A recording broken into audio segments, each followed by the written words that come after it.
અમે સંતુષ્ટ છીએ જે પેનલ આપી એના માટે. પાર્ટીએ જે નિર્ણય લીધો એ શિરોમાન્ય છે. અમને કોઈ વાંધો નથી, પણ અમે જે લેટર આપ્યો હતો, અમે અગાઉ લેટર આપેલો જ છે કે અમે આ વખત ચૂંટણી લડતા નથી. એનું કારણ એક જ હતું કે અમારા યુવા ઉમેદવાર જે કમલેશભાઈ કોઠીવાર છે એને આપવાની વાત હતી કે યુવા ઉમેદવારને તક આપો. અમે 2 વખત લડ્યા, આ વખત કમલેશભાઈને તક આપો. તો કમલેશભાઈને મોકલી દીધા 12 નંબર વોર્ડમાં. અને તમે જાણો છો કે અમારું કામ જે રીતે તમે અમને હાઇલાઇટ કર્યા હતા, તમારી હાજરીમાં જ અમારા બધા કામ, જે વખત હું કોર્પોરેટર હતી ત્યારે જે રીતના અમારા કામ હતા એ તમે બધા પણ જાણો છો.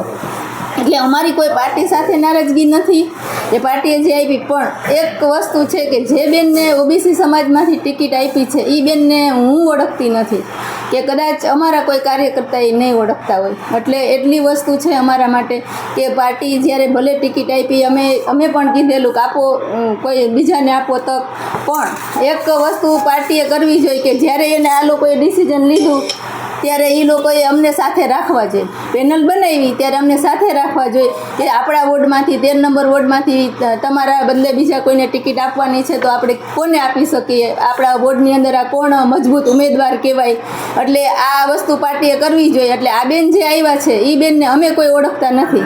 વાત અમારે કમલેશભાઈને દેવાની હતી, કમલેશભાઈને 12 નંબરમાં મોકલી દીધા, તો એ અમને પૂછવું જોઈએ. બેન, માનો છો કે કમલેશભાઈ છે એ જો અહીં ઉમેદવાર હોત તો ફાયદો થાત નવા બેનાઈ વચ્ચે, જેથી કોંગ્રેસને નુકસાન થશે? 100%. કમલેશભાઈ યુવા છે, પ્લસ છેલ્લા 25 વર્ષથી કોંગ્રેસ સાથે જોડાયેલો છે, NSUIથી જોડાયેલો છે. પોતે કોંગ્રેસમાં તો કોલેજમાં તો ત્યારથી જોડાયેલો છે NSUIથી.